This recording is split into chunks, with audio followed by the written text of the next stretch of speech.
So hi everyone, and welcome really to our panel on the global economic outlook. Now the global economy was certainly tested in 2023 as it rarely has been before. Inflation and the most aggressive monetary tightening campaign in decades, wars in Europe and in the Middle East, a festering real estate crisis in China, and the deepening rivalry between Washington and Beijing, which is really forcing companies also to rethink supply chains and security. Now despite these pain points, the post-pandemic global recovery has actually managed to roll on. In the US, consumers defied expectations and kept spending, prompting many economists to ditch their downside scenarios and forecast on a rare soft landing. In China, the booming electric vehicle industry, along with a healthy dose of fiscal stimulus, helped leaders stick close to their growth targets. And the world's economy, Great New Hope India, also took up some of the slack. But overall, according to the World Bank, the global economy is dragging along at growth rates slower than previous decades. And this is as the post-pandemic rebound is weighing down by high interest rates. So we're looking at sluggish trade, geopolitical tensions that will hit developing countries hardest. So without giving you a pessimist guide to 2024, we want to look at some of the main pressure points, some of the growth foundations for the future, and of course there are many elections and expectations on future trajectory. For your social media, you can also do hashtag WEF24. So this is our all-star panel: Christine Lagarde, President of the European Central Bank; Christian Lindner, Federal Minister of Finance of Germany; Mohammed El Jaddan, Minister of Finance of Saudi Arabia; President Tharman Shanmugatam, the President of Singapore; Dr. Ngozi Okonjo-Iweala, Director General of the World Trade Organization; and David Rubenstein, co-founder and co-chairman of Carlyle. So thank you all for joining us. Mr. President, let me start off with you. 2023 really surprised expectations to the upside. Is the global economy really now as resilient as we think? Well, we have to think about it not on a year-to-year basis, because the largest challenges to resilience that we face are what's creeping beneath. It's the slow-moving changes that threaten us in a far more fundamental way in the years to come. We know what they are. We know what's happening in the shift in the global ecological balance. We know what's happening in terms of the aging of societies, which we are by and large not prepared for. We know what's happening in the gradual drift towards polarization. These are the real threats to resilience and to human security. And I'm not even talking about the wars, including the stupid wars that we see. Thank you so much. Madame Lagarde, can you talk to us about what you saw in 2023 that gives you hope for economies in the future? Well, good morning to everyone first, and thank you for having me on the panel, because I'm a strange panelist, actually, because I cannot talk about the things that I spend 100% of my time on. I'm a central bank president for the European Central Bank. We have a monetary policy meeting coming up on Wednesday and Thursday, and during 1 week before that, I cannot talk about what I do, what I hope for, what the analysis supporting our conclusions is. So, I thought long and hard. And I tried to identify a few of the trends that we have seen in 23 that will have no impact on our decision next week, and what we should sort of anticipate for the future. And I came around to something that I called normalization. That's what we are beginning to see especially in the end of 23, but towards something that is not going to be normality. So from normalization to non-normality. So what do I mean by that? The period before 23 was strange, extraordinary, difficult to analyze by many accounts. In 23, we have seen the beginning of normalization.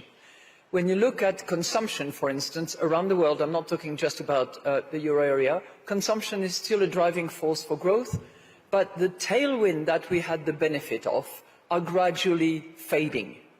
this very strange, extremely tight labour market, still tight, but a little less, and some of the indices that we use to identify the relationship, particularly between vacancies and unemployment, are changing gradually.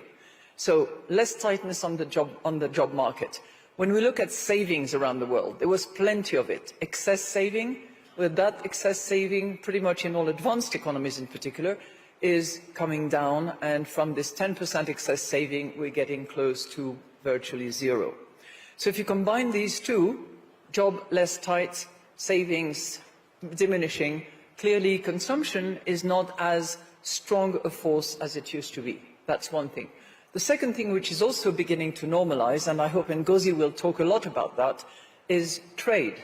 Trade went down and was massively disrupted by this goods versus services versus good over the course of the last 2 years preceding 23. But it is beginning now to really pick up. And in October, we had global trade numbers that for the first time in many months was up. And the pattern of trade is changing, but I will leave it to my friend Ngozi to describe that better. And the third normalization, and I have to say that, is that around the world, not including the euro area, around the world, inflation is coming down. And we have seen it yet again in November, both headline inflation and core inflation. So that's what I call the normalization that we have observed in 23. And maybe you'll give me the floor another time to talk about how it is not normality that we're heading to. We'll certainly talk about that. Dr. Ngozi, could you talk to us a bit about the resilience that you've seen in global supply chains and trade? Well, thank you. I think Christine has set me up nicely. Let's see if I can move on that. Minister Lindner, Germany has prospered in parts for many years from buying energy from Russia and selling cars to China. All of that is changing also because China is making so many EVs. How do you marry the two? Well, given the historic shocks we have seen the last years, the global economy has shown remarkable resilience, and the German economy has shown resilience as well. Think about the energy situation you have mentioned. We had to reinvent the German energy infrastructure and supply in the last 18 months. And so we have not the growth perspective we are expecting, but our economy has shown this resilience. Looking to what will come over the next years, Christine said, okay, we are in the process of normalization. I would say we are witnessing a new normal, and 2023 marks this new normal. Think about the rise of artificial intelligence we all have discussing here in Davos. Think about the geopolitical tension and the threat of fragmentation we will have to deal with over the next years. The higher debt levels after the pandemic and the energy price hikes, which has shrunk our fiscal space to finance transformation. And given the very little growth perspective of the global economy, we have to answer the question how we will be able in the future to finance transition by the private capital markets and how to fight poverty around the world. So for me, it's not normalization, it is a new normal which we have to be prepared for. And has 2023 given me hope, you asked?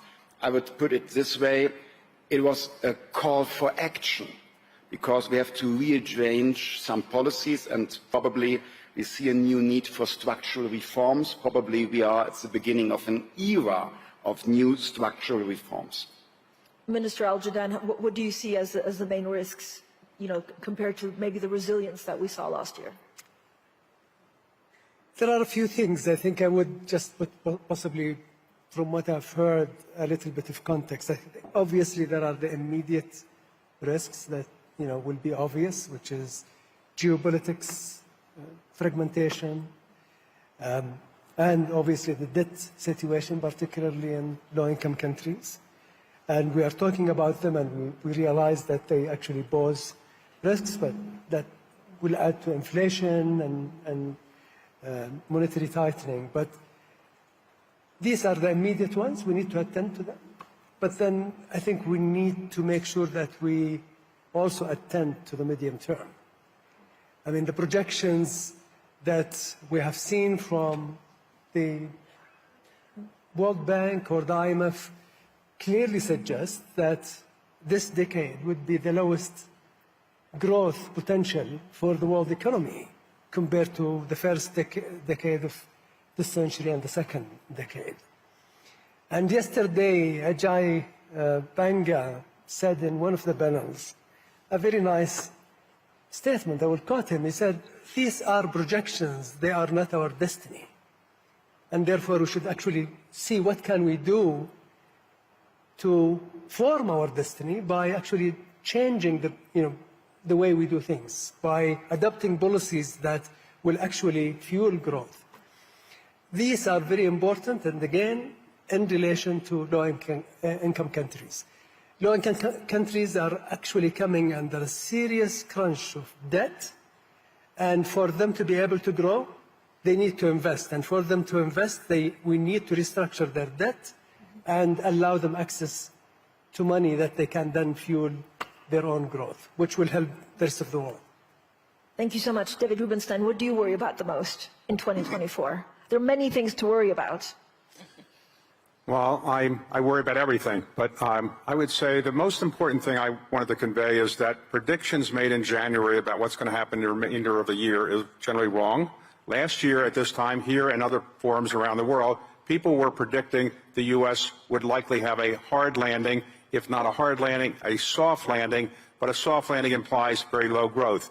As it turns out, while the numbers aren't really in yet, the U.S. will have grown probably around 2.5% for 2023, which is much better than anybody really projected at the time. The U.S. has its challenges for sure, but inflation is coming down, and as a result of that, the Federal Reserve is likely to reduce interest rates relatively in the near future. In our it we have a presidential election. I think everybody probably recognizes that.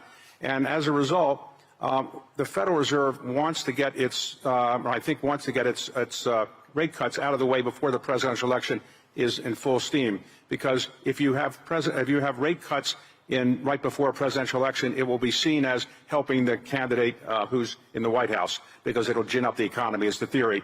And so the Republican nominee would not be happy with that. So the Fed is going to get 3 rate cuts in or more this year, as I expect it will. It will have to get those done relatively in the first quarter, certainly in the first half.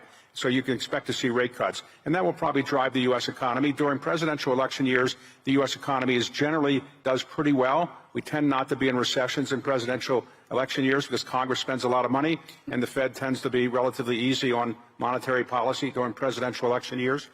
The biggest risk for the U.S. economy is the usual risk that everybody has. Are we going to be in a war somewhere or something like that? Is there going to be another pandemic? But it's really like we look out in the mirror and the enemy is us. Because the biggest risk we really have is the dysfunction of the U.S. government, our inability to pass appropriation bills that fund the government on time, the inability to deal with the debt limit issues on time. Those are the biggest things that worry me, whether at some point the U.S. government just can't get these issues done because of the political problems we have in the country.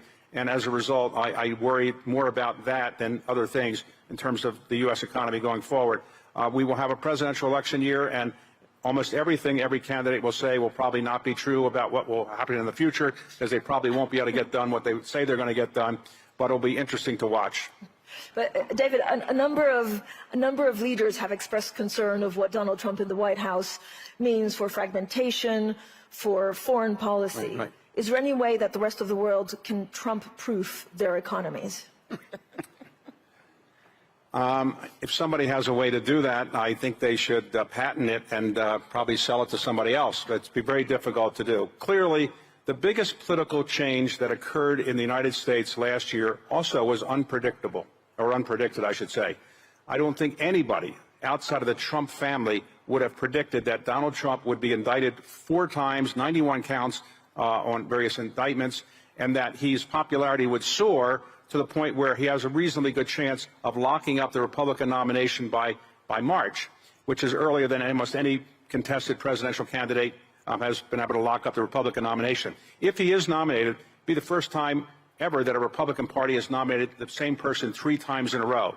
He clearly has a following that many of the analysts missed, and I don't think any of the court cases are likely to change his momentum. So I think people should recognize that he's a serious political force and should not discount the fact that he could well be elected again, despite the fact that many people in Europe, where we are now, are not really his biggest fans. And so I wouldn't rule out his possibly getting elected again. Joe Biden shouldn't be discounted. Obviously, we have 2 older candidates. People have suggested to me that I should run for president, but I say I'm only 74 and you need to be older to run. So, but I do think, to be very serious, it'll be a relatively close election. And the final comment is, in our country, in the last 2 presidential elections, 45 states out of the 50 voted exactly the same way in each of those 2 elections. Only 5 states voted differently. Those 5 states are Arizona, Georgia, Minnesota, Michigan, Pennsylvania, and Wisconsin. Those 5 states are the only ones that voted differently in those 2 elections. Right now, Donald Trump is ahead in all 5 of those states. He lost all 5 of those states last time. Hillary Clinton lost those 5 states as well. Biden won them last time. So everything will get down to those 5 states, and right now, if the election were held today, it would be difficult to see how Trump would lose that election today, but it's a long way away. And the most important thing you can say about presidential elections in our country is things change all the time, and we won't know for sure probably until about a month before the election where it's really going to go. So, Minister Lindner, how should Europe prepare? And again, how difficult is it as a finance minister to look at models? This is for Minister Lindner. How difficult is it to look at models, to forecast, given all the crises, given the elections, and actually you don't really know what you're left with in 12 months? Well, I think we are talking too much about Donald Trump in Europe, and we should prepare ourselves for a possible second term for Donald Trump by fostering our European competitiveness. Doing our homework is the best preparation for a possible second term of Donald Trump, and this includes our capabilities to defend ourselves, being an attractive partner on eye level when it comes to the economic situation and when it comes to a fair burden sharing under the roof of NATO is the best we can do to be in a good partnership with the United States.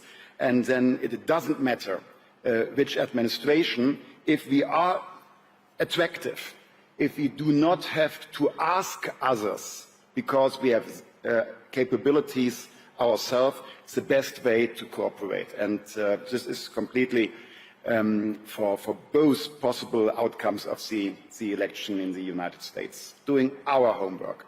Madame Lagarde? I'd love to follow up on what Christian is saying. I think the best defense, if that's the way we want to look at it, is attack. And to attack properly, you need to be strong at home. So being strong means having a strong, deep market, having a real single market, and we should be expecting some suggestions by Enrico Letta, former Prime Minister of Italy, who is in charge of producing this report on how we can deepen and improve the functioning of that single market, which is a huge economic zone in the world, but which is not completely a single market yet, as many CEOs, I'm sure, experience on a daily basis. And we should, more importantly, make sure that the money that is saved in Europe, or the money that is associated with pension, is actually invested in a capital market union that actually functions efficiently to rally the investment that we badly need for the transition towards a greener economy, which relies certainly for a period of time on fossil fuel, but less so, as was indicated in the last COP28, and moves towards renewable, where investment is badly needed. May I add just one little aspect, because I'm grateful that Christine has mentioned the Capital Markets Union. I'm concerned that some policymakers in the European Union tend to follow the United States to subsidize almost everything. But we have to avoid a subsidy race we cannot afford. I'm curious if the next US administration can continue the way they support their economy. I wonder if it's sustainable to pay so high subsidies. But what we have to do is to improve our framework conditions for our economies and to make further progress in capital markets union. Our competitive disadvantage compared to the US is not subsidies, it's the function of our private capital market. Mr. President, Singapore is, of course, a country that does well when the world is working well together, less well when China and the US are falling apart. So what's your take on this US-China stress? Well, I think the US-China relationship is the central axis of tension when you look at the largest problems we face in the world. And it has to be refashioned into the central axis of partnership. They look at each other fundamentally as adversaries, and then they look for opportunities to cooperate within that framework. It has to be flipped around. Fundamentally, they have to be partners, because the challenges that they both face are the same. Climate change, a lack of global order, a breaking up of the global trading system. They're challenges that both of them face, and both of them will suffer for it. And the two are absolutely essential to any solution, to climate, to peace, and to an open global trading system. And then within that, you can argue, you can badger, you can ensure fair competition, you can ensure that there's a way of dealing with each other that's consistent with the principles of openness and fair play. But we've got to flip things around, where you're not fundamentally adversaries, to one where you're fundamentally partners, and then you argue about specifics. That's the fundamental repositioning that's required. So it's not just about a pause in the relationship, it's really about a repositioning in the relationship. Dr. Ngozi, if we move it forward, there are 3-4 pillars that we need to put in place to foster growth. And I don't know whether this year there will be a lot of distractions that keep us further away from that goal, but what would you focus on to bring back longer sustainable growth? Well, thank you. And I just want to say that I strongly support what Christian and Christine said. I think the best way to be prepared for any eventuality is to focus on those things you need to do anyway. For me at the WTO, I don't fret about who is going to come or what is happening. Maybe that's an overstatement. But in a way, it's focusing on what do we need to do to strengthen and reform the organization so that whatever the circumstance, it will be able to deliver what it's supposed to deliver for people. So if we keep doing that, I think that's a strong answer, a bit of offense in that regard. But with respect to what are the pillars we should look at for restoring growth, I think that's a very good conversation, because we focus a lot on the pessimistic things that might happen. But there are some bright shoots that I want to talk about on the trade side. First, I want to mention that in spite of all the uncertainties that we talk about, and I pointed to in the beginning, trade has been largely resilient. It is because of trade that Europe was able to find other sources of energy from the US and the Gulf and elsewhere to make up for the withdrawal of energy from Russia. It's because of trade that 35 countries dependent on the Black Sea region from Africa were able to find alternative sources of grain fertilizer. So trade has been a force for resilience. And there are some bright spots in trade that we need to be conscious of. There's digital trade and services trade is growing fast, especially digitally delivered services trade, growing at 8% per annum. And that is a very, very interesting thing, because now we're all talking of digital platforms, AI, and this is a positive sign. And we should be preparing ourselves to say, how do we support such trade? How do we make sure that it benefits small and medium enterprises, women, those at the margin? Green trade has tripled from 2000 to now, tripled in value to $1.9 trillion. That's another opportunity. And finally, I want to say that the reshaping of supply chains, I see that as an opportunity and not a challenge. And when you see it as an opportunity, it could help us look at other sources of growth. If you take just one supply chain that we talked about here, the critical minerals and critical raw material supply chain, we have the possibility that these critical raw materials are found in many developing countries who did not benefit as much from the first phase of integration into the global economy. There is now a chance to bring them in through developing these supply chains in place, because they have two advantages, not only the raw materials, but also green energy. So combining those two, and I'm glad to say that Chancellor Schulz and Europe has caught on to this, you can go to Africa or Latin America and develop these supply chains, bring in new sources of growth, create new employment, lift people up from poverty in these countries. So those are some good opportunities that are out there, some hope. David? On trade, whoever is elected president is not likely to enter into a lot of trade agreements. The word trade in the United States, or trade agreements, is almost a curse word now. Somebody is in the audience here, Mike Froman, who negotiated the TPP agreement under President Obama. That couldn't even get a vote in the United States Congress, and I don't think any major trade agreement could be approved by our current Congress, and I don't think it's going to change for a while, no matter who the president is, unfortunately, because trade is often seen by certain constituencies in the United States as favoring jobs offshore, and not really not popular at all. Even Hillary Clinton, when she was running for president, was against the TPP, even though it had been negotiated by a Democratic administration in which she had served. On U.S.-China, U.S.-China is the most important bilateral relationship in the world. There's no doubt about it.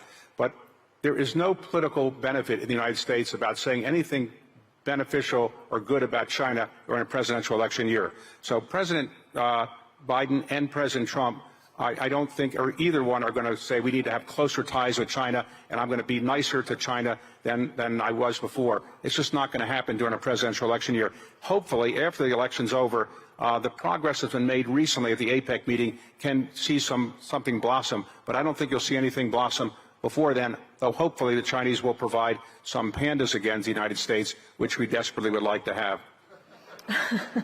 Minister Al-Jaddan, what are some of the policies that you think we need to put in place now to make sure that there's success in 4 or 5 years that we're maybe not thinking about as much as we should? First of all, I would like just to follow up on this. I was talking to a U.S. friend yesterday about almost the same subject, and I asked him whether he is optimistic, and he said, well, at least it is only 4 years, and someone else will come. So it would be interesting to see what is going to happen in the next 4 years. But more seriously, I think what needs to be done is looking at how can you actually mobilize your own resources, how can you do structural reform. I can tell you from experience, and I'm not here really to promote what Saudi is doing, but from experience, what we have done in the last 7 years actually helped us significantly in our resilience to deal with the multiple shocks that we are facing, including what the current situation, geopolitical tension. So structural reforms are critically important. Local revenue mobilization is actually very important for countries. And obviously, the support of multilateral development institutions to catalyze private sector investments in developing nations, and particularly low-income countries, is very critical. Catalyzing that is, I think, will be, and I'm actually very optimistic with the reform that the World Bank is doing, and actually bringing MEGA, IFC, and their own IBRD and IDA together to make sure that they provide that support and catalyze more private investments in low-income countries. I think this is promising, and I would love to see some results actually this year. Mr. President, you worry about something that we're not really talking about, and this is fiscal spending. Are we sowing now the seeds to have an even bigger crisis 4, 5, 6 years from now? Well, I think the most important and most neglected area of public policy is fiscal reform. Christian spoke about the already very high debt levels, so we're starting in the wrong place, and we're going to have to address challenges in the future that are going to have to require more fiscal investments. We're neglecting the issues because it's never pleasant to talk about raising revenues or raising taxes. It's never pleasant to talk about redirecting subsidies or redirecting spending. So we're just merrily gliding into the future, tinkering at the edges. And even the most major international tax reform of recent years, through the G20, was really about something very small to do with corporate taxes and rearranging and reallocating corporate taxes. It's a very small issue compared to the challenges we really face. The big issues are, how do we address the climate transition? How do we address the needs of aging societies and broken social security systems? And how do we address a challenge of an AI era and ensuring that populations can cope with it and benefit from it? It's all going to require the public sector. So if I just take the first, there is no realistic solution to the climate transition that does not involve a globally coordinated system of carbon taxes. There's no realistic or fair solution that does not involve a globally coordinated system of carbon taxes. And Nicosia, the WTO, is coordinating this with several other international organizations. It's still early days. There's a perception that it's unjust, it's unfair, it'll lead to inflation. In fact, quite the contrary. If we don't do this, the countries that will suffer most ultimately are the developing countries. They're going to be the worst affected by climate change. If we don't do this, it's ordinary vulnerable communities that will suffer the most. What we need is a system of carbon taxes coupled with subsidies for vulnerable households and a stream of funding for the developing world to allow them to engage in investments in mitigation and adaptation that allows them to keep growing. And that's a real opportunity. It's a fair solution, and it's the only realistic solution, and we can't keep ducking it. Second, there's a huge opportunity of redirecting subsidies. The IMF has estimated that about $1.3 trillion is spent each year in fuel subsidies. That's about 5 times more the amount of subsidies that goes into green technologies and green energy. We've got to redirect it. Redirect those fuel subsidies to helping vulnerable households, to helping firms to adjust, and to spurring renewables and other green technologies. That's the major redirection. It's fair, it's sustainable, and it's realistic. It has to be achieved. The third issue that's maybe the most neglected is preparing for an aging society with confidence. And it means rejigging in significant ways of social security systems and healthcare financing systems. It's not sustainable. Too many people who don't need support are getting support, and too many people who need support the most in healthcare systems are not getting enough support.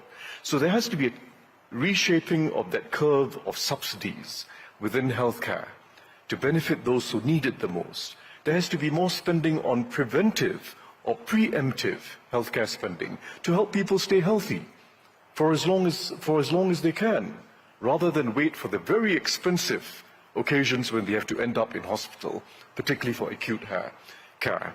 So fundamental reform to healthcare and fundamental reform to labor markets to allow people to stay engaged at work if they wish for as long as possible. Those are very important shifts in social policy.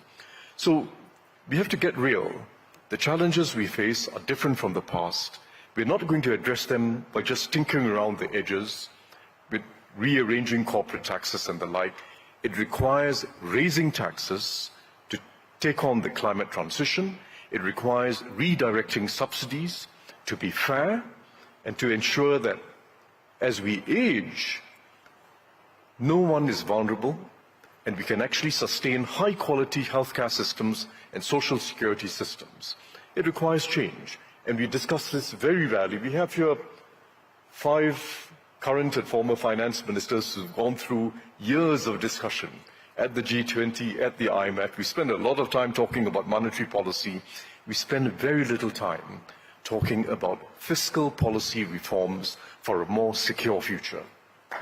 On that, can I just say on that point, fiscal reform in the United States, very difficult to do. We now have $34 trillion of debt, $34 trillion of debt. The interest on it is approaching our defense budget. And if we don't resolve this in the near future, something's going to happen to the dollar. The dollar has been the only reserve currency for quite some time. But if the United States can't get its fiscal act together, at some point, people are going to do what they did to the British pound and the Dutch guilder years ago when too much money was borrowed by those countries and their currency didn't become as valuable and therefore lost its reserve status. The U.S. doesn't have any real challenger right now to reserve currency status for the dollar, but it will if it keeps doing what it's doing. We have 122% of our GDP in debt, and we are each year our budget deficit is probably about 25% of our spending. And we just can't keep doing that, but there is nobody in the United States government that I see is really seriously addressing that problem, but it will be a big problem in the not too distant future. Thank you. Dr. Ngozi? Well, maybe you're pointing to me because I was nodding so much when Taman was talking, and that's why he's a favorite. I mean, we have to look at what we need to do on the fiscal side to finance the green transition. The money isn't coming. The amounts are huge and the trillions needed. You know, you take Africa, for instance, it needs $190 billion to finance per year, up to 2030 to finance the green transition. What is it getting now? Minute amounts. How is it going to be raised? So we have to think of sensible things like, how do we raise that money? So that's one. The second is business. They're facing a lot of regulatory fragmentation. There are 73 different carbon taxing and pricing regimes in the world today. They are confused. When they go from one country to the other, they have to think about a different way and a different system. So how do we bring this together? So if we have a common methodology or framework for a global carbon pricing regime, I think that will help. And then we can use some of those resources that would be raised to help finance the green transition in those vulnerable countries that don't have the resources. So that was why I was nodding so vigorously. And I think developing countries need to get behind it. We've now, the international financial institutions have all been working on this in parallel. The IMF, the World Bank, the WTO, the OECD. And finally, we are coming together in one task force to try to see if we can put all our energies together and develop a common methodology or framework. We know that not every country is going to have a carbon price or tax. The US will never do it. They will approach it through regulation and subsidies and other means. But once we have a common framework, we can all measure what we are doing against that. And more importantly, we can transfer some of the resources raised to help finance the green transition. So thank you for raising that. Yeah. Dr. Ngozi, I know you have to leave in a couple of minutes because you have an important meeting. So a very quick question to you. Why has it been so slow? Is it because we're distracted with other crises? And are you confident that actually all of this is going in the right direction? Well, it's so slow because, I mean, when you talk of raising taxes or prices, it's never a popular subject anywhere. As Taman said, you have so many former present finance ministers on the panel. We know what this means. It's politically difficult to talk about raising taxes. It's also politically difficult to phase out subsidies. We tried it when I was a finance minister in Nigeria, and we wanted to phase out our subsidies. We went halfway, but it was very politically sensitive. So that is why you don't hear great enthusiasm when you talk about raising taxes or phasing out subsidies. But I think the world, we need to take some hard decisions.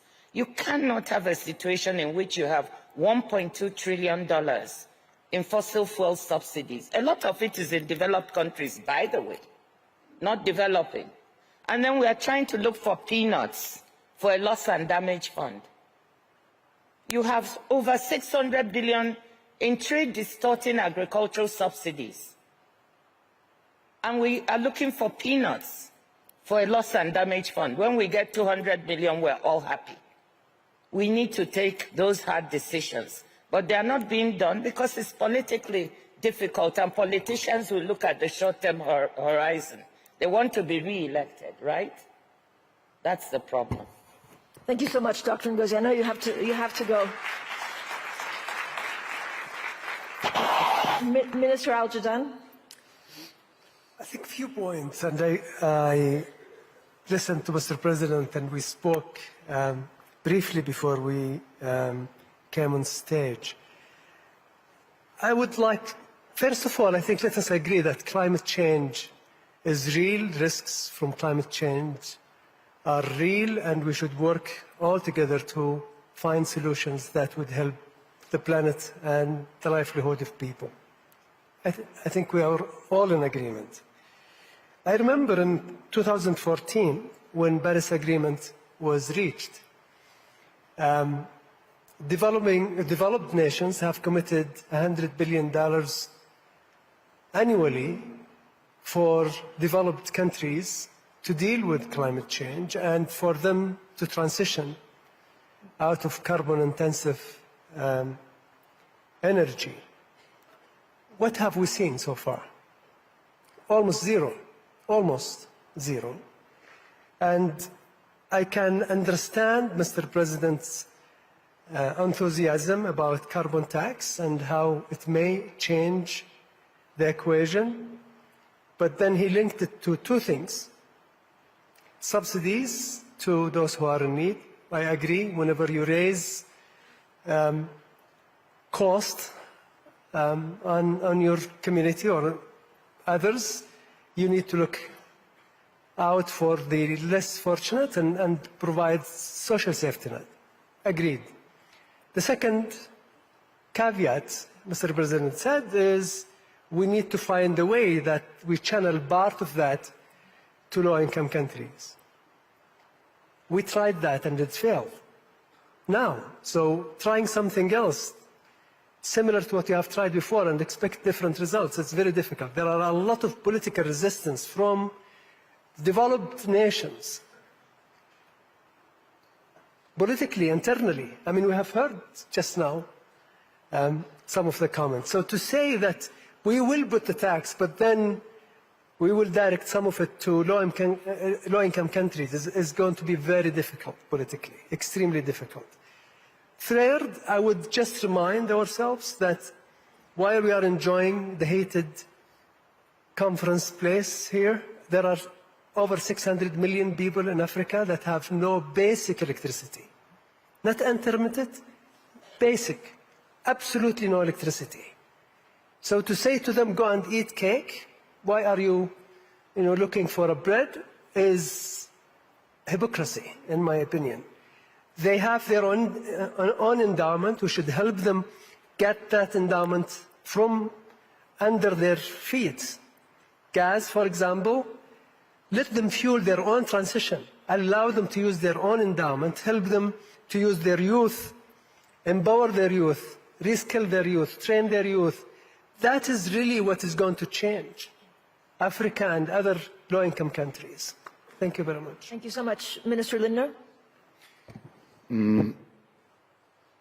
I hope nobody tells my coalition partners and colleagues in cabinet that we are here considering raising taxes. Would cause serious problems for me domestically. Seriously, I would like to widen the perspective a bit. I completely share the idea of fighting global warming by ambitious action. But we should think about the right methodology. I think there is an alternative to carbon tax, and the alternative is a carbon market. In Germany, it is extremely costly to avoid further emissions. And I wonder if the same amount of money we have to spend in Germany would have an even better effect on other places, at other places on the world. For example, to invest in electricity production in Africa with renewable energy as part of a compensation of the German steel industry and for their emissions could have globally a better effect with lower investment. And it doesn't matter where carbon dioxide is emitted, it is a global challenge. So probably we should ask OECD to work on a common framework for a global carbon market, as they did successfully on the global minimum taxation. If I'm allowed to, I would like to add a second remark. To finance all our needs for transition, fighting poverty, and to prepare for the aging societies, I think there's one solution. Given the demographics, given the investment needs, I think we have to foster our productivity. And this is why I'm advocating for structural reforms in the labor markets, in technology, cutting red tape, being more competitive when it comes to corporate taxation. And, well, obviously, I'm talking about the reform agenda of Germany, but I think others have to face similar challenges. We in Germany, we have to do our homework, and probably we are part of a model because others have similar challenges. We had to solve our debt and deficit issues, which has made me becoming the loneliest minister in cabinet, but we succeeded to solve our debt issues, and now we have to strengthen the supply side. And I know what some of you are thinking. Germany probably is a sick man. Germany is not the sick man.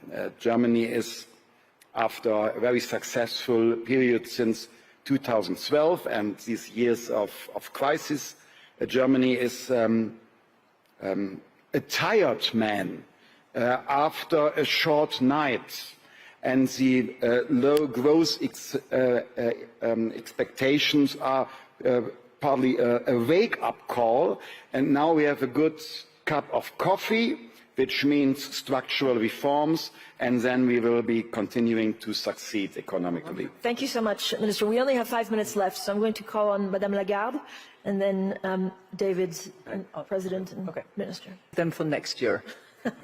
David, and then Mr. Paraphrase President of my country, ask not what the World Economic Forum can do for you, but what you can do for the World Economic Forum. Now, what do I mean by that? The purpose of the forum, and I can't speak for it because Klaus is the person who is really the most responsible to be able to speak for it, but I can say that the purpose of for this purpose is to inspire people. What we've tried to do in this panel and in other panels around the World Economic Forum is inspire people and educate people. And hopefully when you go back to your country, you'll educate yourself about some of the things that we talked about here that you might be inspired to learn more about, and try to pick one issue of the ones we talked about where you make yourself not only well educated about it, better educated than now, but try to make some difference in your own country to try to bring forward some of these ideas. Because the only way we're really going to be effective at the World Economic Forum is we have people that come to the sessions, and those people are watching on streaming. They are going to take these ideas and do something useful with them by working in their own countries to kind of educate people about these things. And that's what I really hope all of you will do, is take something away from this session and say, I'm now inspired to learn more about this issue or that issue, and I'm going to try to do something in my country to make it more likely that that will happen. Thank you. Thank you. In 30 seconds or 1 minute, Mr. President, what are you positive about? So, I agree entirely that we need carbon markets. That itself is a complex endeavor, but we need to develop it and we need to make it global. It's not a substitute for carbon taxes, for a very simple reason. Governments are going to have to invest significantly more than they've invested before. We want the private sector to fund most of the transition, but about a third of the investment is going to have to come from government. Because of externalities and other reasons, it has to be funded. It has to be funded. And we can't, there's no magical thinking here. Funding requires taxes of one form or another. The alternative is more and more borrowing, which Christian will be the first to agree, is not sustainable. So let's not duck the issue. Our real challenge is political. It is unpopular to raise any taxes. You have to design taxes together with subsidies so as to make it acceptable and fair. And that's the task of finance ministers. And we've got to coordinate this as much as possible globally so there are no leakages. Design taxes and subsidies so that we can get ahead on this, invest at a higher level, and make it fair for ordinary people. The developing world, I quite agree with both Al-Jadaan and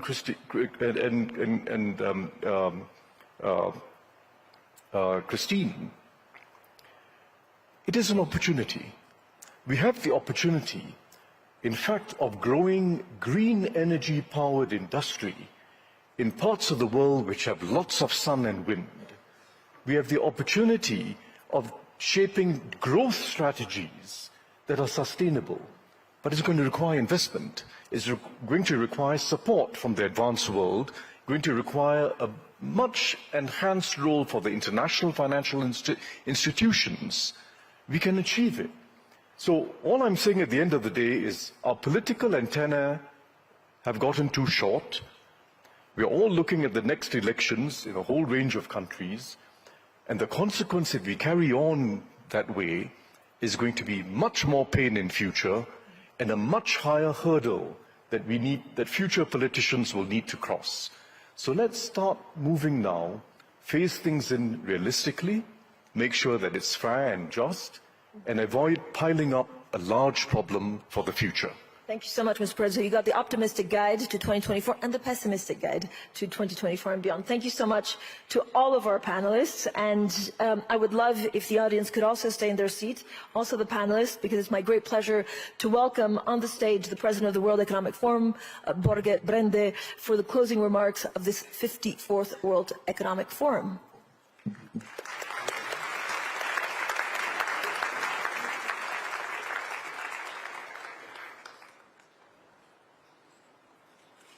Thank you very much to this excellent panel. I think you revived a bit of optimism, but also a lot of realism.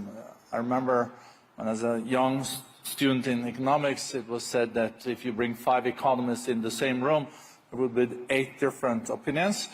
I think we could get some real consensus takeaway from this panel, especially when it comes to rebuilding trust. And that is also the theme of this annual meeting.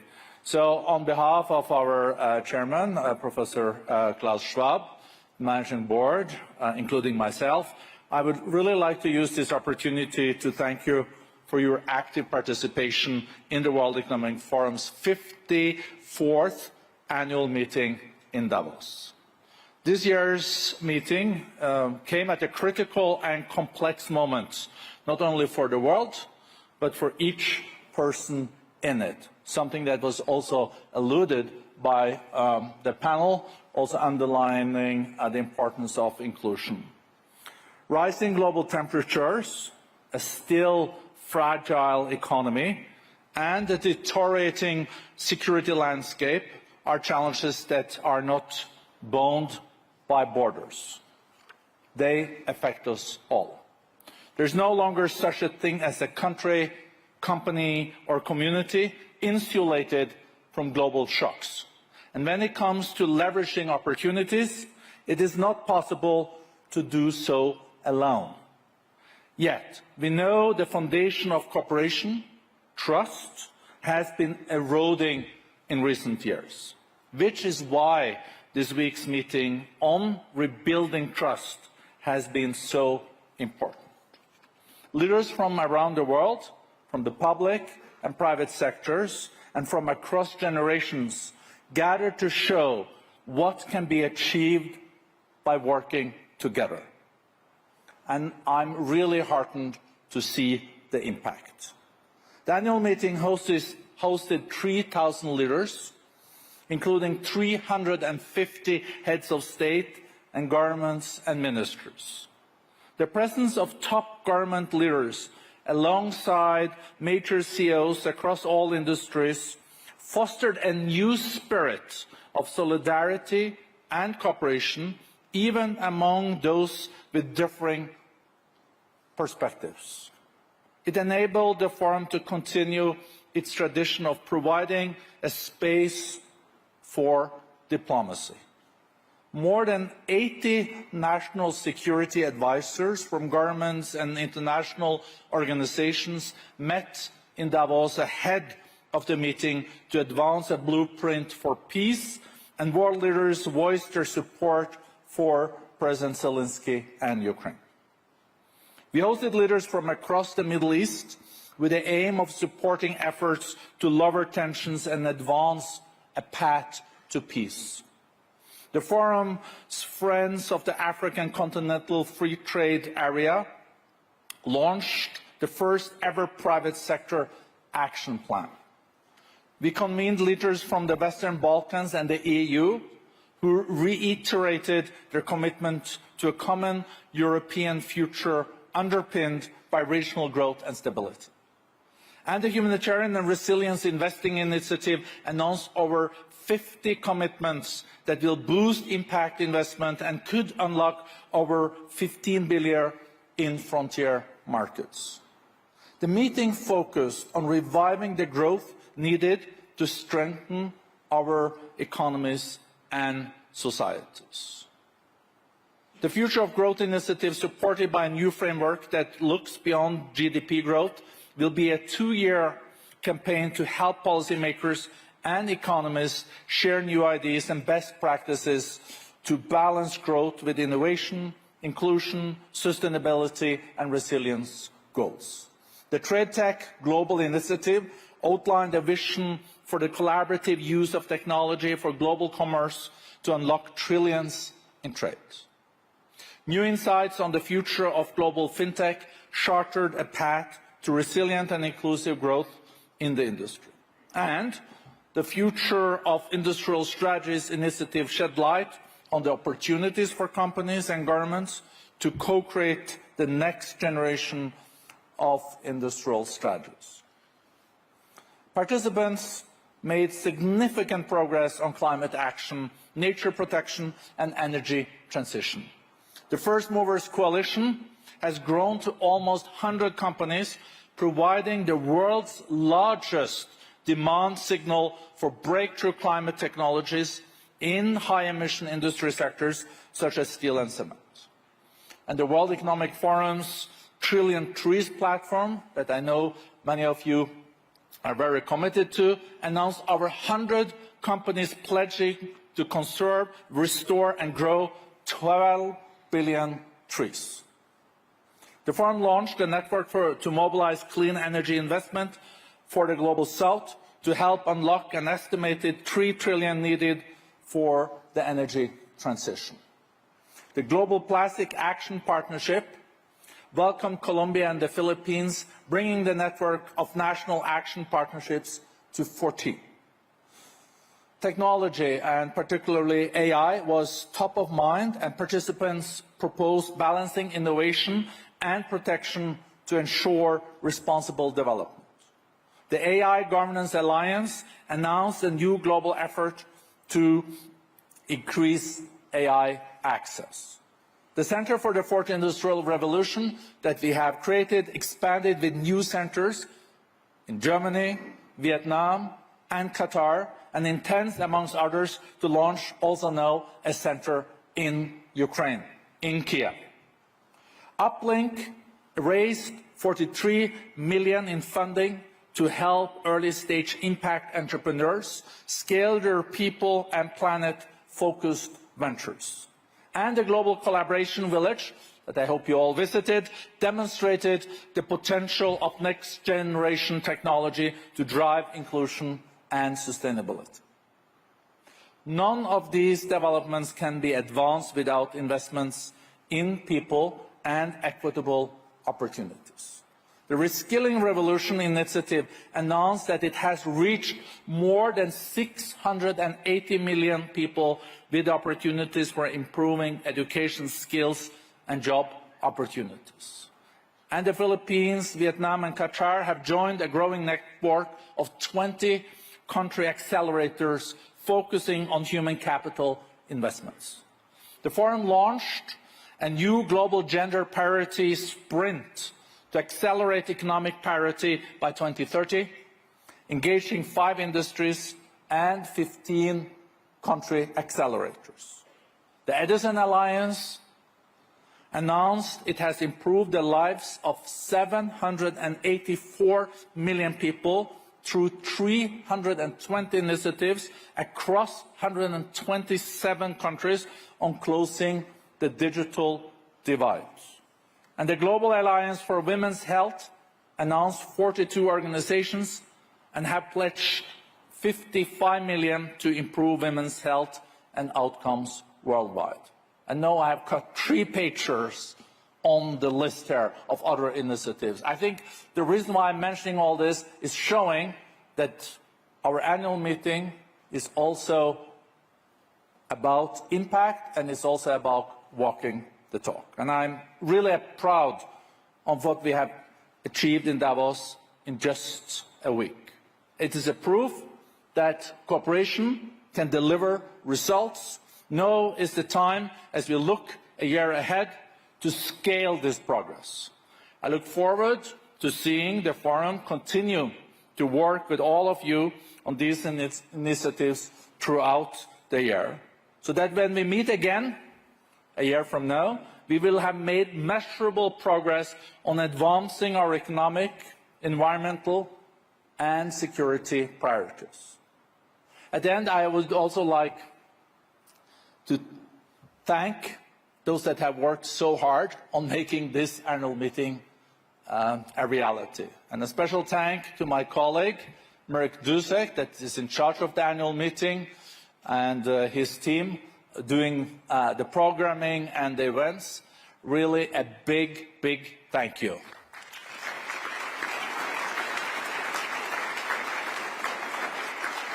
And I would also like to thank all my colleagues at the World Economic Forum that have worked 24/7 in making this happen. It's very rewarding, but I think we're all looking forward to not wake up at 5:30 tomorrow morning. So safe travels back home. And again, big thank you to this excellent panel. Thank you.